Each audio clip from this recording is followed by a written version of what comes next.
Penang Island, Malaysia. This former British colony was always a vital stop for spice traders following ancient shipping routes. For centuries, boats and ferries were the only way to leave the island. Until 1985, when a 14-kilometer bridge linked Penang to the mainland.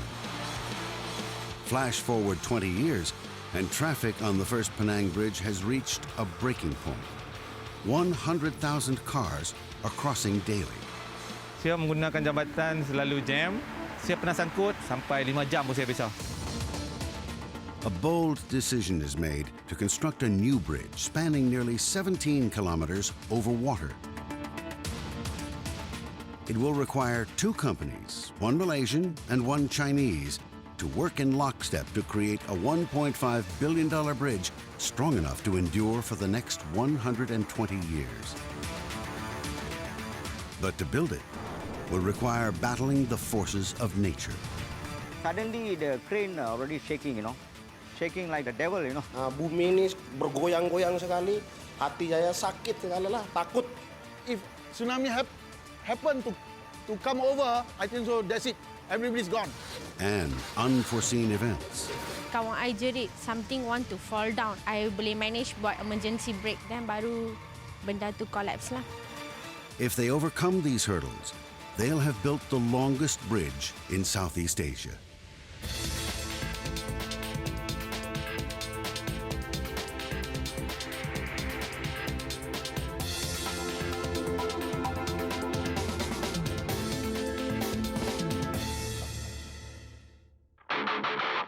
The second Penang Bridge.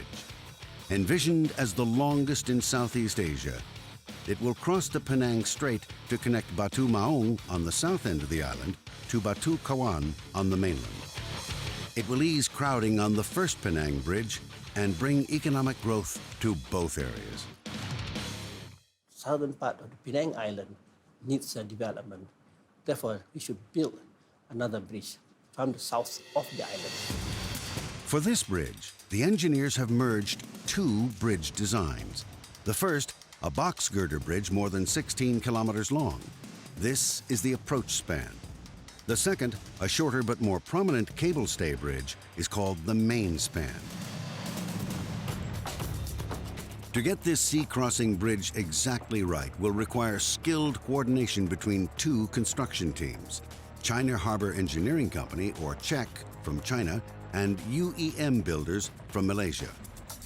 在项目合作的初期，确实有过很多的争论和争吵。 And the Malaysian government has set up a special company to manage the massive project. Dr. Ismail Mohammed Taib is the man in charge. We have to be the referee all the time.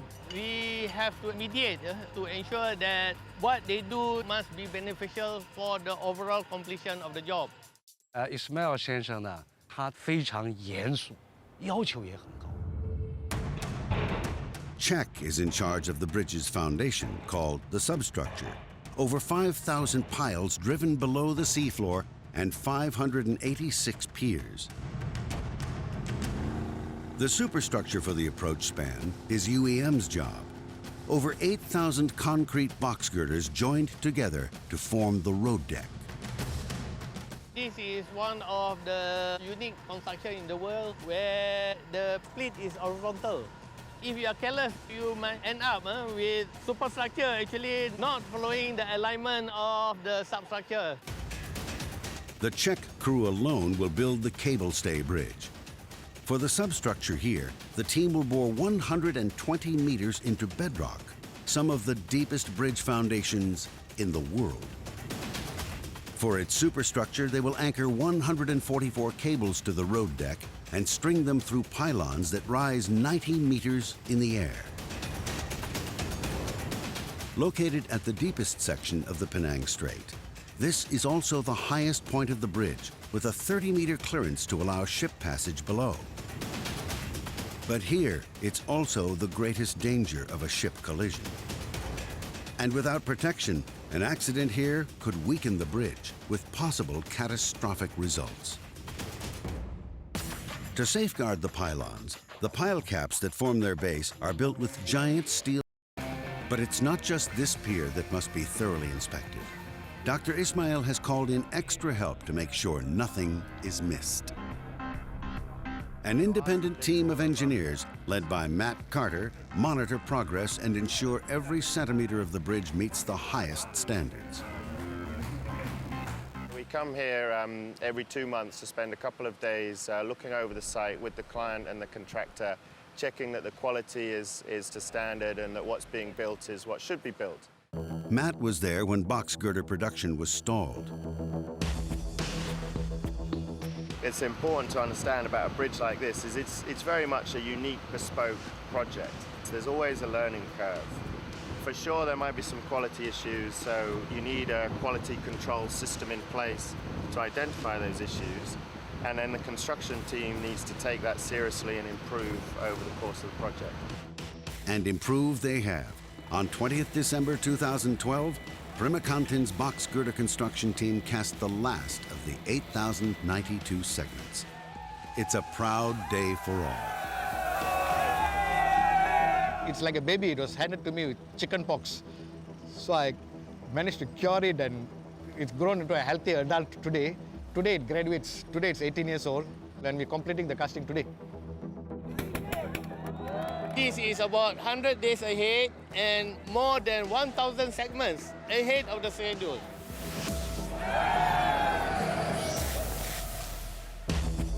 But all will be for naught if the main span decks don't match up exactly. The two decks have been inching forward across the Straits of Penang day after day, week after week, for a full 9 months. When the last cable stay is attached, they are just 3 meters apart.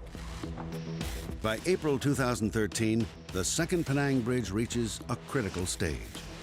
The big question, will the decks make a perfect match for final closure? For large span of the Cape Stay Bridge, under such condition, the structure is quite flexible due to the wind or temperature effect. Surveyors constantly monitor the progress to make sure it matches the design plans. 因為佢個好多嘢咧係設計規定嘅，比如呢個橋行，如果你錯咗，你就會偏離，就會同人哋個接唔上。In spite of all their efforts, there's a problem. A 30-millimeter difference between the two sides. The engineers have a surprising fix. Water. Tons of water. A pool on the lower deck is filled with 100 tons of water, while another pool on the higher deck is filled with 150 tons. They use the water as a counterweight. So after they put in the weight in this way, it's the other way around. It's complicated maneuvering to get the perfect fit. Workers fasten down a giant clamp to hold the deck segments together. Engineers must now wait for the cool of the night before they pour the concrete. A special prayer is held on the bridge to commemorate the completion of the main span. This is the closure pour for the whole bridge. This is important because we have actually achieved the final structural connection between Batu Kawan and Batu Maung on the other side. As they pour the concrete, they gradually release tons of water over the deck. Now water is being siphoned out to balance with the concreting. And this will actually balance the out of tolerance. At last, the bridge meets, linking all the road deck segments together for the entire 16.9 kilometers across the sea. Today, the bridge is finally closed. We have been working on this project 3 years ago. At that moment, nothing was here. Now you can see a bridge is standing here.